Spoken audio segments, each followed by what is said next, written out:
And his servant said unto him, Behold, now we have heard that the kings of the house of Israel are merciful kings.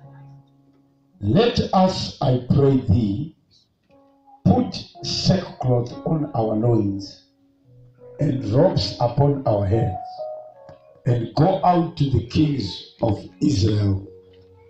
Peradventure he will save my life.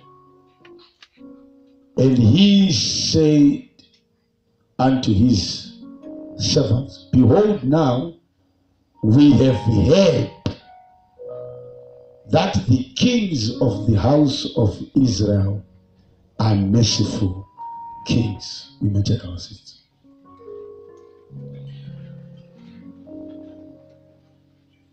We explained this scripture yesterday. Nenyaya itika pachitiko chenyayo ikuva pekutanga. Ndokuvadatsana ngora zvakaitika pachapter iyoyo yese kusvikira zvazosvika panguva yatakanamata. But there's something that I want you to understand concerning the enemy that you fight. The first part of that verse, it is saying, And his servant said unto him, Behold, now we have heard.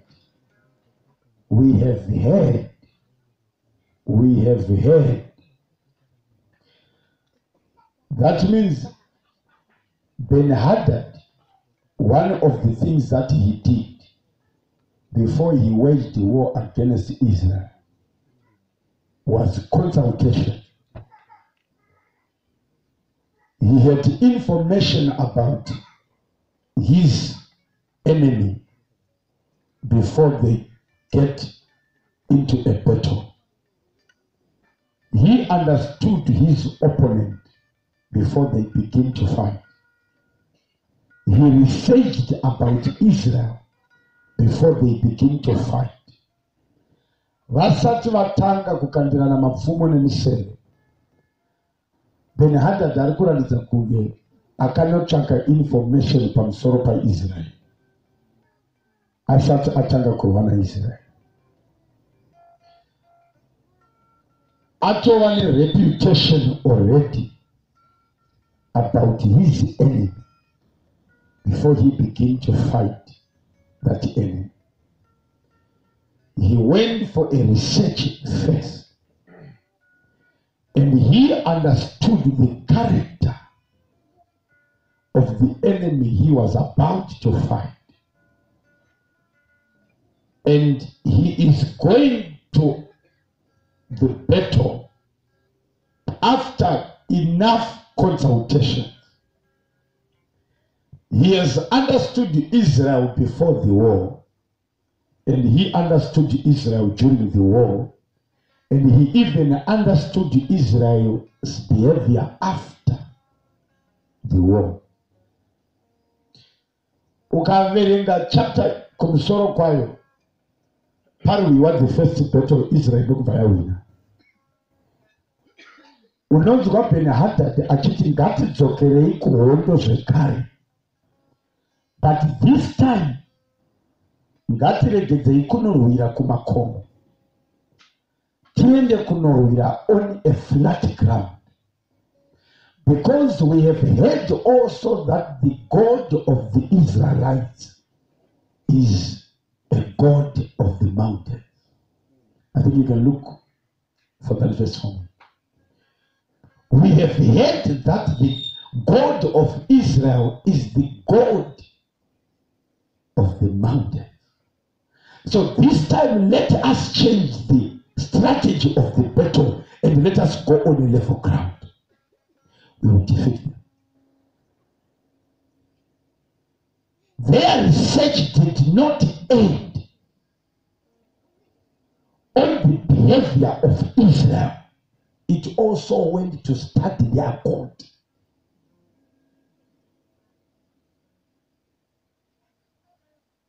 These enemies are different different from what we think.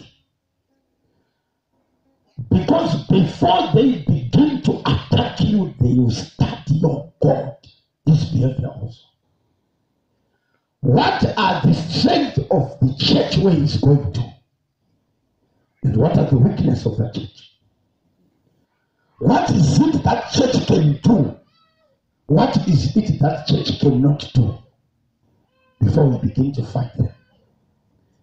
We need to know the area of strength of their God before we begin to fight them. We need to know the area of weakness of their God before we begin to fight them. And we have discovered that their God cannot fight well. Cannot fight well on a level ground. We have heard that their God is so excellent in the mountain. This is one of the most painful situations. That as a believer, your enemy has already started the kind of God that you worship. And he knows his strength and his weaknesses. And they also know you. Not only did they research about your God, they have researched also about you. We have heard that the king of Israel are merciful kings. So,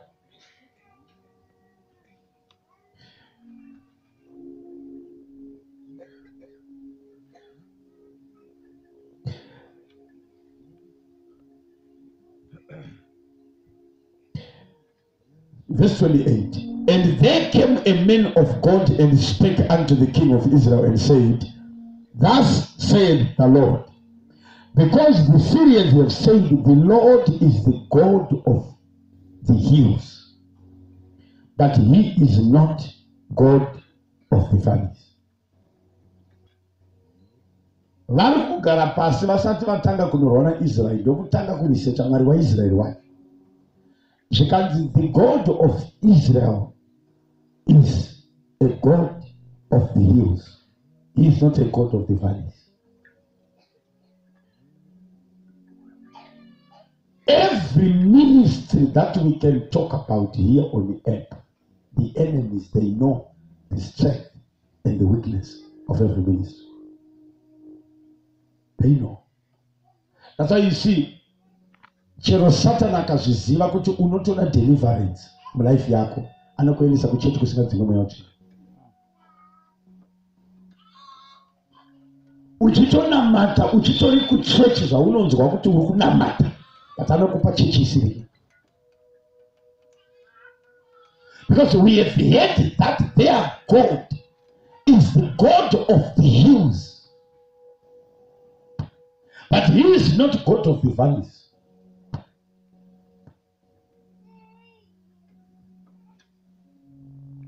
They know every church, they know the God of every ministry. They know. Vakakutarisa vakupa chirwere, vanokutumira kukereke yavanoziva kuti hakuna anopora munhu. Chako hachipedzeri pano. Vapedza kukupa dhimoni inogara newe, vanoziva kukukuendesa. Ngava vanoziva kuti zvokunamata unozvida une nharo, but pakupedzisira vanochikutungamirira kuchechi yekuenda. Yavanoziva kuti as long as aenda apa takazviziva kuti Mwari wechechi iyi izvo hazvigoni. Unoramba ugereko but uri rombe, vachizviziva kuti Mwari wechechi ino hakuna rombe raanosimudza.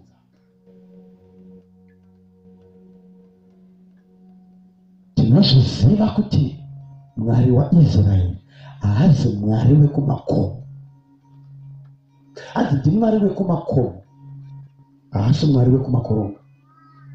Saka iko zvinezvi kana taakunorwa navo ngatichiendai nekumakoronga.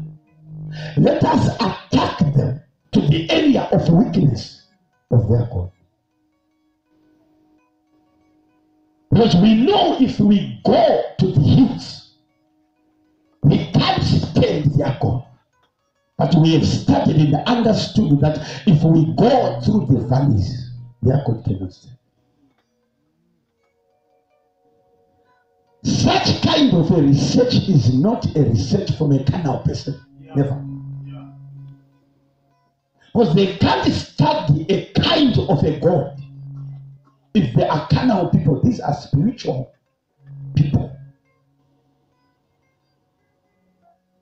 And they are investigating all these things before they throw an arrow against you. And they know that this time when we are going to fire our arrow against you, it will hit the target. Because we know that in this area of a valley, in this area of the valley, their God cannot defend them.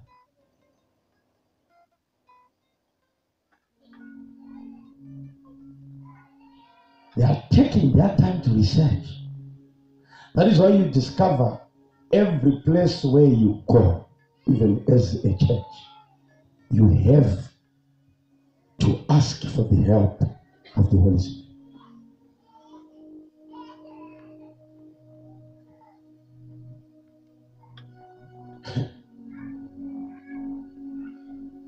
Unobuda ngati tiwabuda pano ndakati kuti ino inogona zvese pari ngati timboti wabuda pano unoziva kuti unogona ngobva pano ukanokandwa kune imwe wari koko ndopatinonzwa 3 to 5 months down the line watopara imwe uriko kusangana newe wamitichwa nemurume mumwe watonga mumwe ipapo rakuburitsa pano richizviziva kuti as long as ari pano azviti rinokusaidira kure wanoziva kuti unobatika. Because we have understood that their God is the God of the hills, but he is not God of the valleys. Awana aska chero tikanzi tazoita sei makereka anofanira kunyepa. Chero chikanzi kwese handiti Mwari here, kwese Mwari kunyepa. Dzakasiyana. Musanyeperani, dzakasiyana. Enda unobvunza Bernard anokudza kune maarea aanotoziva kuti area dzakati Mwari wavo haadzigone, ikoko ndo iri raanouya naro iwe okupedza ikoko.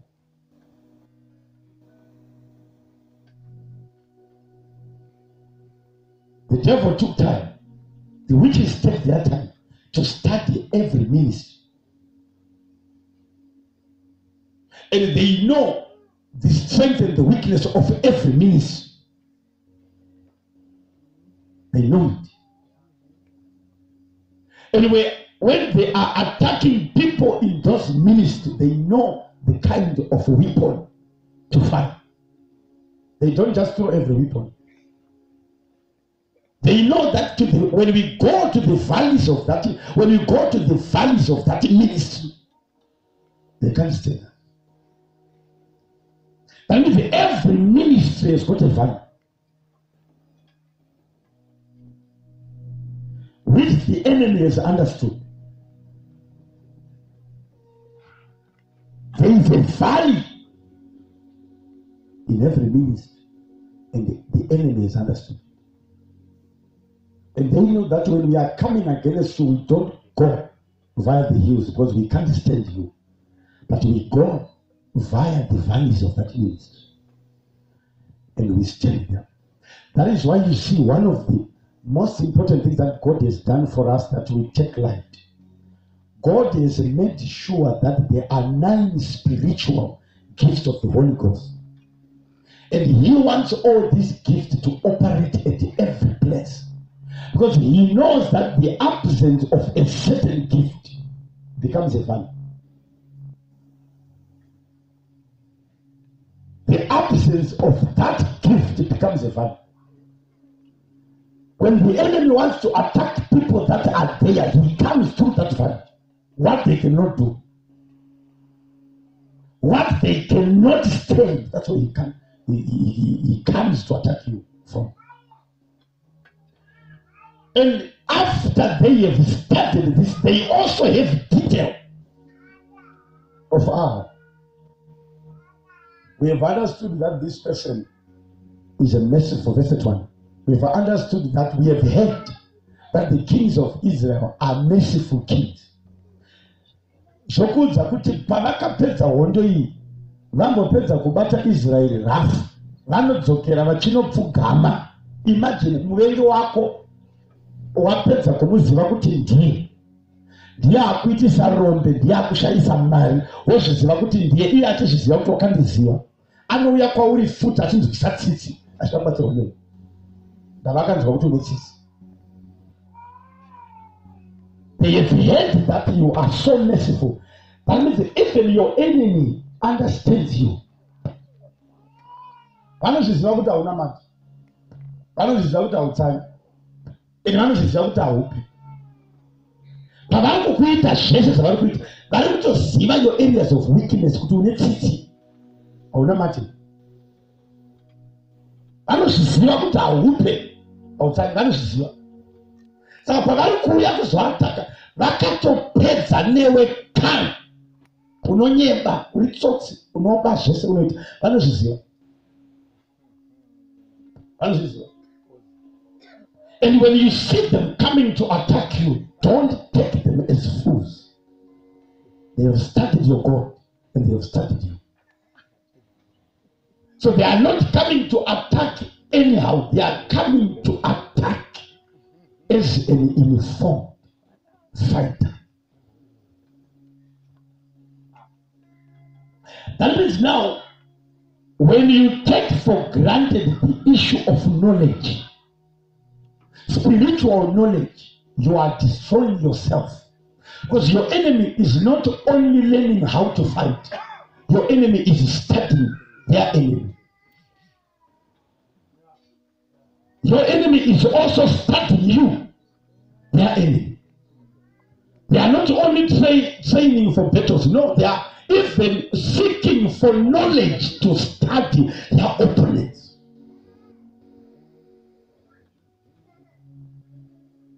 Ivo ndo paunoya usina kana notebook chidzisa zvaleso zvokudza kuti wauri kuda kuzonorwa naye anoramba rating advantage more than you because you are ignorant.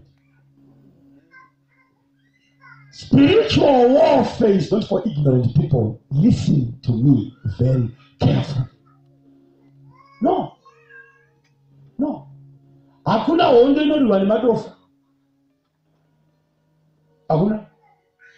Hakuna. Vakamboita kuti soja munozviziva kune kunoiswa vemafomu 4. Kune kunoiswa vasina chikoro. Kune kunoiswa vane chikoro. Kuhondo kwacho kwaunofunga kuti nyaya yekungonorwa yekungoridza pfuti. No. Vanozviziva kuti hakuna akafoira mesa anogona kudhiraivha ndege. Mune kwamunoiswa.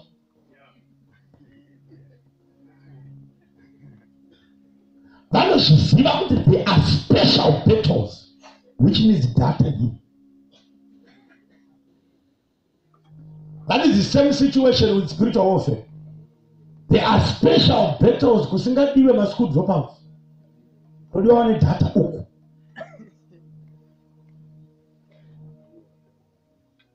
Uyu munhu uyu harizvidofoi.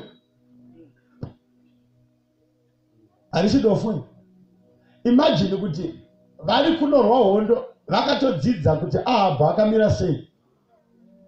Apedza kurwa naye ndokubva anorohwa kuhondo yacho, but still ane imwe strategy yeafter defeat yaari kunzwisisa character yemuvengi wake.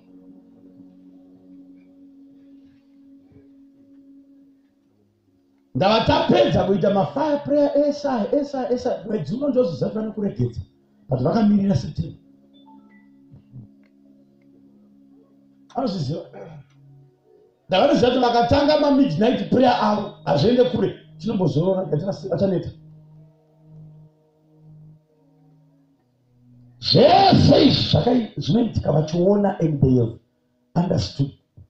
the kind of person who you are. And when they are coming against you, they are not just coming. Varuke vachiziva kuti aiwa tikamudai soko zvinezvo achadai, apedza kudai isu tichadai.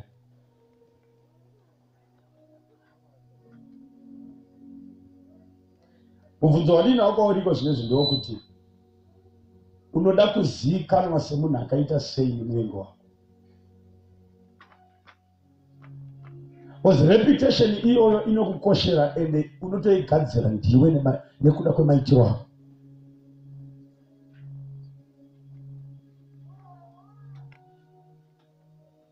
Tiri kuchikoro kwaitozivikanwa kuti kune mukomana uyu anorova klasi yavo yese, uyu achidzi ndiye anorova chikoro chese kuchikoro. Zvaitogara zvakazivikanwa kuti iye chero akakubvutira friziti rako chitomusiya aje. Ndavagara akadefenda territory yako kuti ini pano ndoda kungozivikanwa kuti ndiri munhu asingajairi. Ndokubva atongogadzira CV rake rakadai. Taive nevamwe vokuti vaiti vakauya nelunch box kuchikoro yaidyiwa nemunhu wese. Ndava paingoti ada kunokora imo maanokora. Chavo kana vanokorerwa lunch box vanochema. Ndozvida kuziva.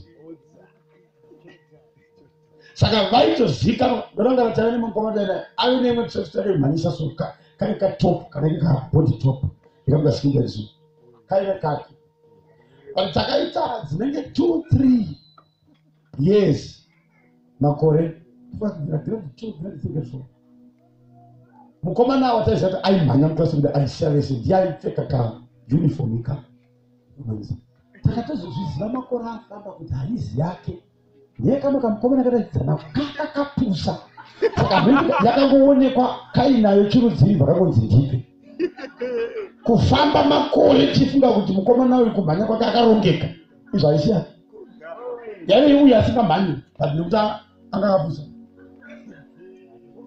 Saka aiguma akumhanya nezvimashoti zvimwe zvisingaite. Iye aine uniform yakanaka ndava akapusa. Vatoreni. Uchaona kuti kufamba kwako chero netsoka iko zvino hazvireve kuti Mwari haana kupindura munamato wemota. Yakatouya but akangwara akakutorera. Ari kudhiraivha yako izvozvo. Vakazviziva kuti wakapusa. Reputation idzodzi ndo dzinoita kuti vakagara padare ravo rekuroya vanoti ngatimusiyei kana kuti ngatimurovei.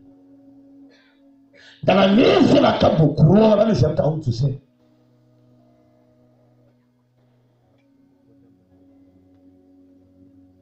Kune vekuti kana vakaiswa mbama vanokukurukura nechibhakera ivavo mangwana haudzokore kurova futi ndava wakumuziva. Chinozodza tete vako kuti varambe vachikuita kuti usarohwe varambe vachikuvhirikidzana nhasi chinhu 1. Musi wavakakurova vakurambisa mukomana wekutanga wechipiri wechitatu hauna kuvadzorera. Saka reputation yavana ipamusoro pako izvozvi ndeyekuti anobatika. Chero mukaita zvamaita kwaari haana zvanoita. Ndo reputation yaunayo izvozvi. So your reputation is in the hands of your enemy right now.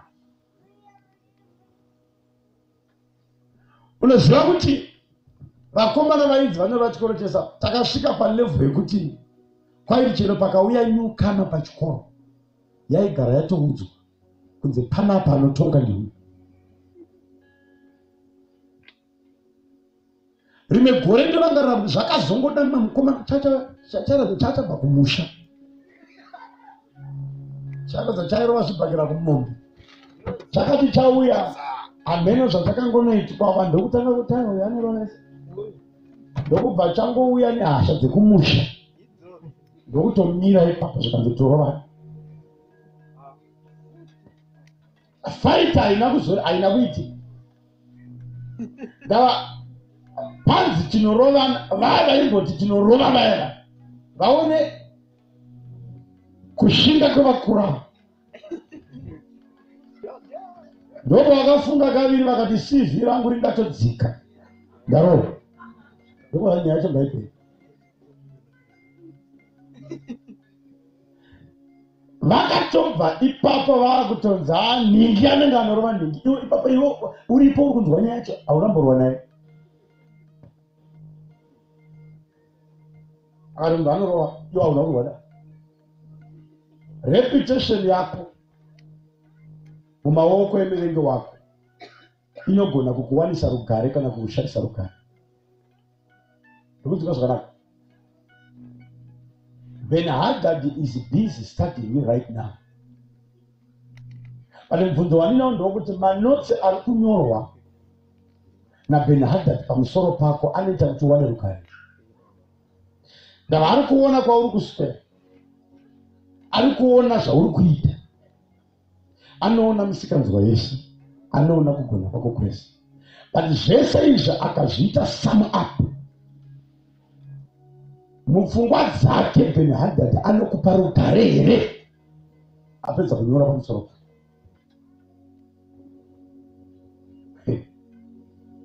Ndakaipa papa pane nyaya dzakakurisa.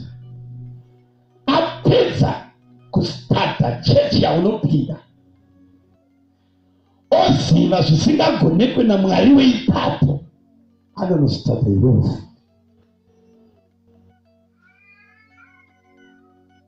Zvinokuudza kuti kunyanganya kwese kwaBen-Hadad aiziva kuti chero tikaenda hedu kuhondo tiri kutarisira kunohwina, asi kana vazotirova still ndinorarama nekuda kweweakness iyi. Uchibva pana takunamatira, unobva pana wakatakura simba remweya mutsvene. But Satani chinhu chaanoziva ndechekuti uchibva panapa anoziva masecrets anobvisa simba iro. Ndo zvaanokuitisa zvinoita kuti simba irori. Because right now ndikakunamatira izvozvo, simba raMwari rinoburuka pauri rinokuchengeta, but uchibva pauri kunopinda muchivi, that power is taken away. And he knows that moment when he comes, you are touchable. He knows. So your enemy is busy studying you right now. Very busy to study you. What is it their God can do? What is it their God cannot do? So let us attack them while they are in church. Let's fire an arrow in the valley, because their God cannot stand in the valley. But on top of the weakness of their God, we have also heard that the person still has some weakness. So let us fight the person in the area of weakness. Let us fight the person in the area of weakness of their God. The moment they come to you on the area of the weakness of your God, number one, and they come to you on your personal weakness, that problem cannot be solved. Because there is no force that comes from within you that can fight that arrow, and there is no force that comes from your God that can still fight it. So that problem cannot be solved. It cannot be solved. Okay. Alright. Ndiudze kuti munhu andakanamatira panapa nezuva ndokubva oudzwa namweya mutsvene kuti uchibva panapa enda kumusha, wasvikapo woenda kunodai, wodzoka kuno, wabva ikoko pane chasara chichiti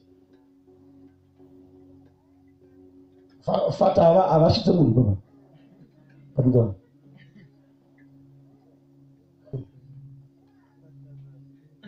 Priest kutora munhu kumusha ipapapo wadire kwawamisa.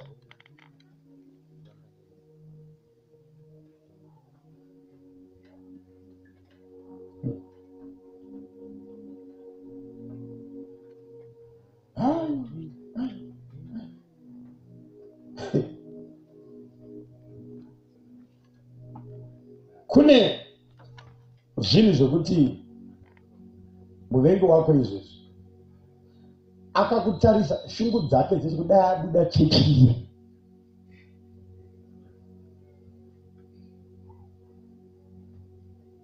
shungu dzacho dzaanoziva kuti yabu ndarichaona vakomana navana masikati ndikati ndinoziva kuti iko kuti munhu anonzi anobuda shona zvikonzero zvinobudisa muchechi zvakawanda kana whatever. Ndikati Israeli inochema kuna Mwari kuti taakudawo mambo sedzimwe nyika, mambo anotungamirira. Ndokubva zvanzi it's okay, mambo ndokupai. Ndokubva kumba kwaKishi madhongi arasika. But ameno kuti marasikiro pamadhongi aya akaita erudzi. Ndokubva zvanzi muranda enda unotsvaka madhongi pati enda futi naSauro. Sauro nemuranda ndokuita rwendo, ndokubva vashaya madhongi for 3 days. Vasvika mune munhu zvikanzi tatenderera taneta. Vakanetera kwete kudhuze ndakomana kwaKishi. Vakanonetera vari kudhuze nemba yaSamueri. Ndokwavanetera. Vaneta vari kudhuze nekumba kwaSamueri. Pavanokubvunza zvikanzi pati kuno hakuna muprofita here, hakuna kunobvunzira here. Zvikanzi pane muprofita techisiya who is here. Zvikanzi handiita kubvunzireko. Zviri kuitika vari muzoni remuprofita. Ndokubva vanosvika pana Samueri, vatisvika pana Samueri. Ndokubva zvanzi tiri kutsvakawo madhongi. Bhaibheri rinoti Mwari wanga waudza Samueri kuti mangwana nenguva ino ndichatuma munhu kwauri kuti umuzodza ave mambo waIsraeri. Patinoda kuti uone kunonzi kutumwa naMwari. Atumwa naMwari haana kugarirwa naMwari pasi kunzi Sauro ndiri kukutuma kuti uende kunogara Samueri muprofita anokuzoda kuti mambo. No, a situation was created. And in that situation, God is saying, I have sent somebody. Hey. Is Gramari going to really papa? As a way as good too. I'm one of the better. Pagon the Paris grammar, Pagoto did that. Marago Garapasa, but Sauron did not come to my power. Can I say?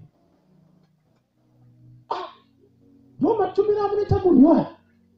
Every dongi arasika ari kuzvifambira achitsvaka dongi. Ende Mwari ndokumeka sure kuti vakomana vachifamba vakadai so aitorasisa dongi rake kuti vari kutosangana navo. Kuramba vachienda dongi ndokuramba uri chienda. Vachisvika paSamueri zvikanzi madhongi amurutsvaka vakawanikwa 3 days ago. Vachibuda pamba Mwari wakameka sure kuti vachibuda vakadai dongi rakadzinga rasika rakadai. Pavairamba vachienda kunodai dongi rainotsoka nekwavabva rosvika pamba. Zviri kuitirwa kuti vangosvika pavanosangana neprofita. Pagotonzi naMwari ndakatuma munhu. Ndauye pauri pomuzodzi.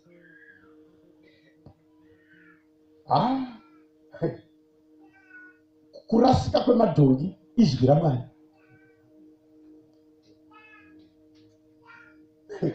Uri pano zvandiri kuita zvandiri kuita. Whatever chakunza pano Mwari agoti ndakakupa munhu. Iwo chinotsvaka zvinhu. Sauro achisvika pana Samueri akaramba achionekera kuti please madhongi. Samueri ndokuti aiwa chiri kutsvakwa naIsraeri hachisi mauri.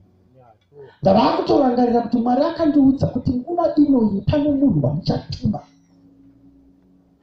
Asi munhu wacho haasi kuuya achiti Mwari wanditi. Ari kuuya achitotsvaka madhongi pati Samueri anotoziva kuti izwi raMwari kana richitaura kumunhu dzimwe nguva hariuye rakajeka rakadaro.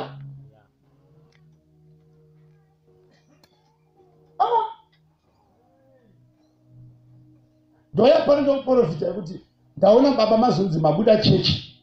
Ndaona sasa nachita kuburitsa muno. Vari kuzorongera mamuri muno. Your deliverance is going to come here. Iwewe kuobva waita munhu wawanzwa kuti akuitira makuhwa. wabuda muchechi uchiti ndakaitirwa makuhwana ningi kokutuma kana mweya uchituma uzido tunotuma chidzi iri dhimoni ragare rekukutuma kuti buda aritaure kuti buda madhonga anorasika madhonga anorasika pakurasika kwedhongi pakonzi pane zwi raMwari makuhwa awanzwa pane zwi rekuti buda munhu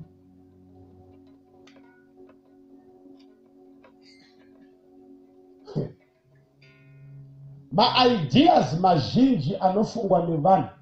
Now when the devil, when the spirit world is talking to you, they use the same battleground, which is called the mind. Same battleground. Even ukabuda iwe uchitinda kuti chero ndikakudza kuti professor ndakakudza iya kuti Satan anakuburitsa wazobuda ndi Satan unoramba unoti ndakaona kuti apa chaita ndaba zvakauya through the mind. Unondoudza kuti ndakaona ndakaningoona kuti matauro ari kundiita vanhu saka hazvichaita aiwa hauna kuona ground racho rotambirwa bhora racho ndori muchete musoro. Saka kuti uzogona kuseparata idea yadepositwa mauri nemweya wetsvina nezwi raMwari nepfungwa dzako, ipapo panonetsa,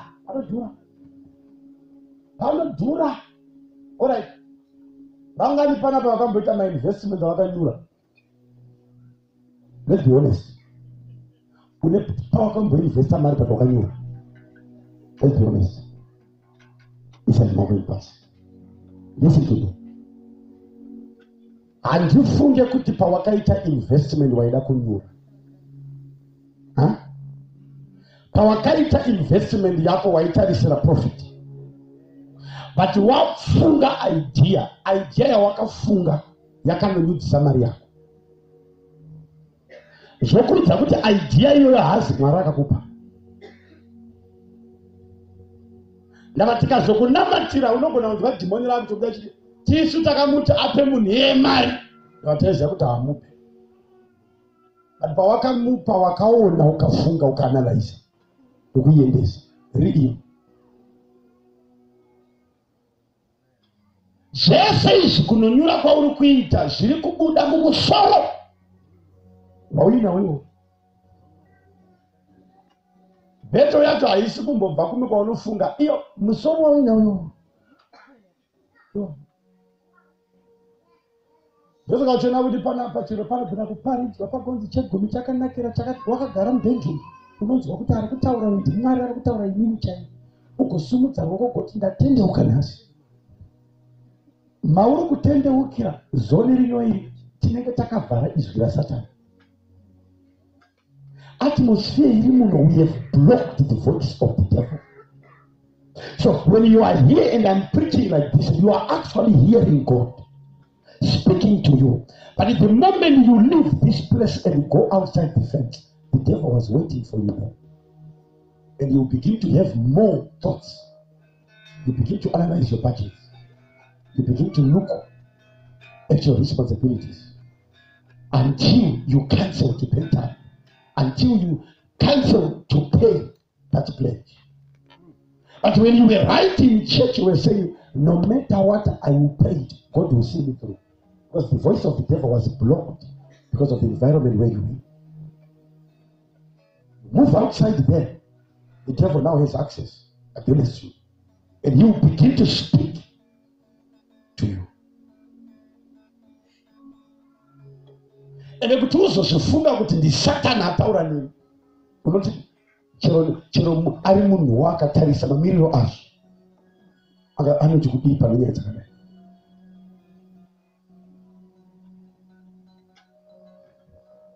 Satani uyu watinofunga kuti akuziva kunyepa. Aiwa. Jesu unobvunza Peter kuti dai vanhu vanoti ndinani. Zvikati vamwe vanoti ndini Jeremia, vamwe vanoti ndimani. Zvikanzi nyama neropa hazvina kukuzarira zvinhu izvi, asi Baba vari kudenga. But pane imwe time Jesu yaanoti nguva yangu yekuti ndisunungure nyika yakukwana. Peter akati hamuna kwamunoenda, tinokurwirai. Jesu anotendeuka. Peter abvunza baba vangu vakuzarurira anonzi get away Satan from me. Jesu akatarira Peter, the same body ya Peter inogona kupindwa nemweya mutsvene, inogona kupindwa naSatani. Same body. That means the devil and God, what they are fighting to access in you is your mind. They want the same field to operate in it. That's why uchiona kuti kana uchida kugara uri muzoni rekuti izwi raMwari ndo rinotaura, uvhare mazwi ese. What enters your ear every time matters. Your environment, where you spend much of your time, it matters. And even the people you talk to, the discussions that you discuss, they matter. Because kune nyaya dzekuti kana mukadzitaura makaungana, the devil can come and join you. He will come and join you. And he will begin to give inspirations in such kind of discussions.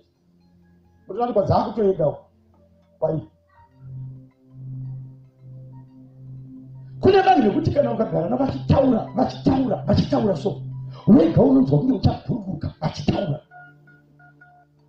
Because they impart a positive energy on you. Kugoita vanhu vekuti vakataura newe 2, 3, 4 minutes wakutonzwa kuda vakadzi. Mafuse ezvaMwari ese anoputiswa. Vakadaro. There are people,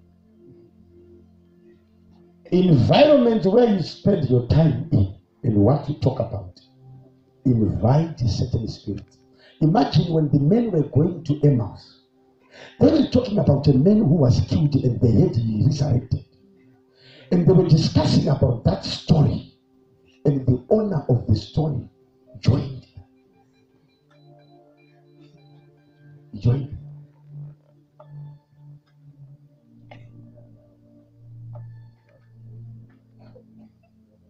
Your enemy is studying you. Zvizive kuti every time paunomuka uchida kunamata worara, your enemy is writing your character. Paunobva nechegumi kumba kwenyu uchiti nhasi ndinobhadhara wosvika kuchechi wodzokera napo, your enemy is writing your reputation.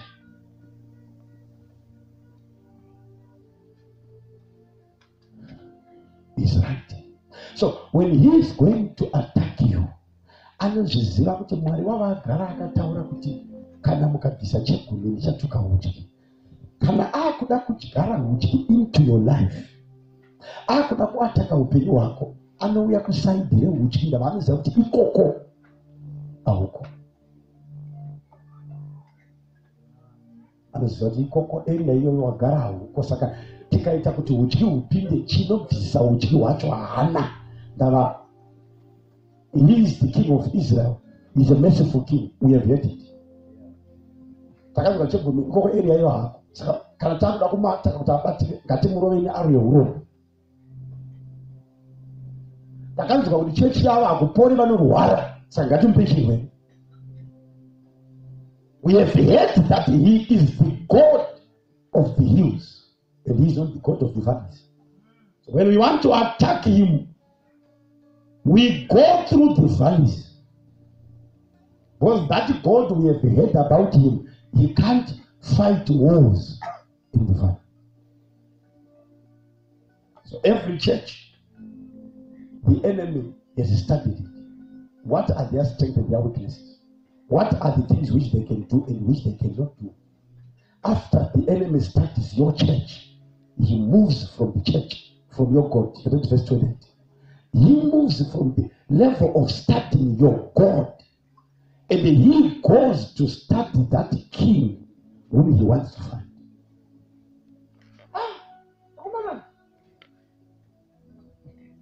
That's it, because the Syrians have said the Lord is God of the hills, but he is not God of the valley.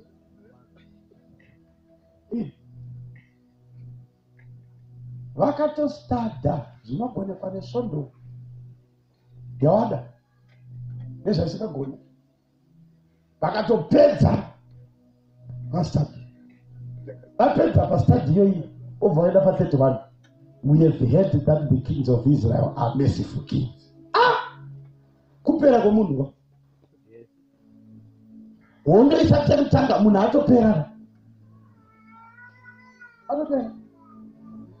Mwari wacho azikanwa zvaanogona nezvaasingagone. Vapedza kuziva Mwari vaenda kunoziva munhu wacho futi. Tane weakness. Everything that you are doing right now, the enemy is already writing a CV about you. Waenda muchechi isina shoko kwaunoti ukapuwa mazaya unobva kochiti wanzwa mwarafa. Vanozviziva kuti mazaya akabatwa neasina shoko anopera. Vanostada area dzese voziva chinogonekwa nesvondo iyo chisingagonekwe. Vapedza svondo vostada iwe wacho uri wehasha. Vakuda kukuburitsa basa havamboswero tsvagana nezvimwe zvese kuziva kuti you are a hard worker. Wowe kunzwisa usimba izati yo usimba umbofya kwaunzwa. Vanotsvaga uzati uyu haana mukana.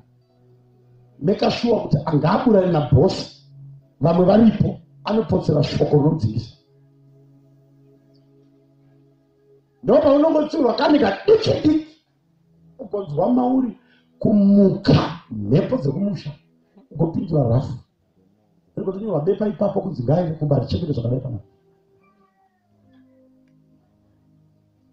Because your enemy will never come via the area of your strength. You can't waste the time like that. What for?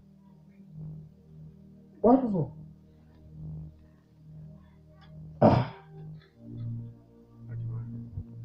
Zvandaitaura panapa service ndiye makusendezo. Nditi unopiwa shoko remunhu uri panapa. Andika. Womutsvaga muchechi womushaya wona hai.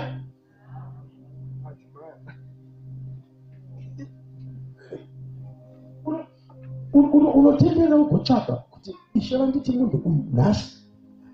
The funny part, that person is not available. No matter ukazonditsvaga tapedza panguva iyoyo.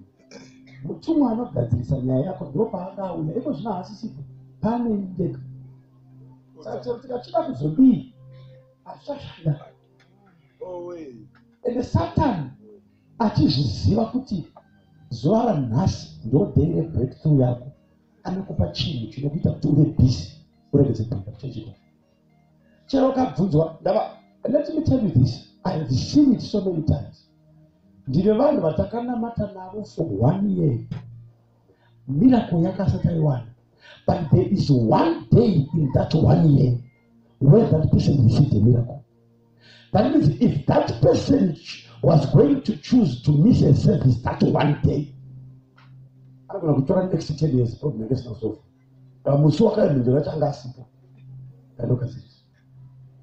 That's why you see church services are not to miss for no reason.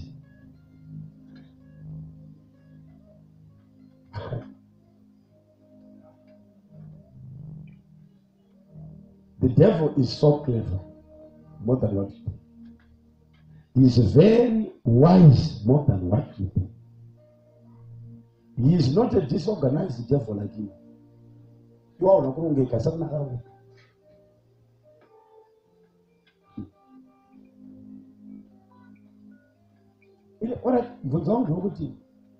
with all that we saw yesterday in the afternoon, and I know you have learned a lot. And that's what is written.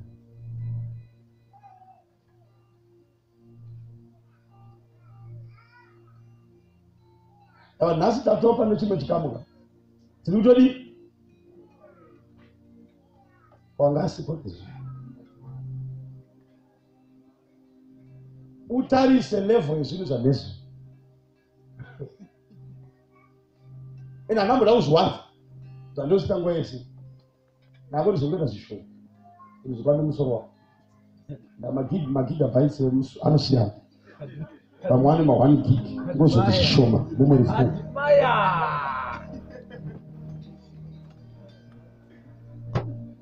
kunzo wangu ndokuti angasipo achazwana. Saka uchaona kuti kana Satani akuda kukuataka haambokuatake nevhangeri ranhasi anoyapanira nesu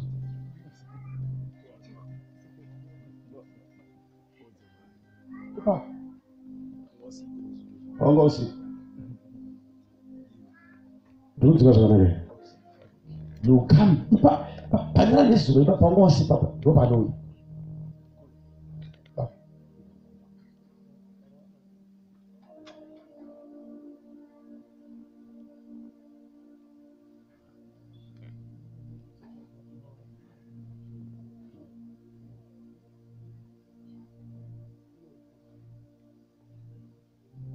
hakuna kunzwa, hakuna chitorwadza fanira kuti unzwe muvengi wako achiti kana nhingi wakadzunga iya achida iwe ndichazika ndemuro wako.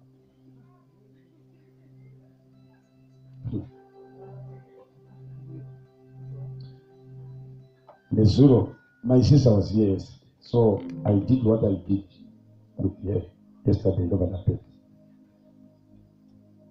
But sometimes a prophet is without honor. In his honor. But she decided to come in when I did what I did. That person, Dova, kwamukira munhu makusena. Angoti kuna Pastor Peter, kurise. So, awara kupindura. Pastor vapindura munhu anga ari eager to hear from Pastor Peter. Kuti kurise. Saka vanodai vagara zvikanzi zvawakaita nezuro ndazvibata. So Peter was confused. What that is supposed to. Saka quickly then he called me and he said, "Munhu akagara nditete." Antonzi papa. Saka he was vamanga vadoshamizwa ndovakanga kuseka because I know what I did. They are dealing with you. Because I'm actually going to don't have a pastor. One is a pastor Peter. Because Peter became a pastor before me. So I want to continue my business. So quickly the Barataka Peter, so I can't tell you.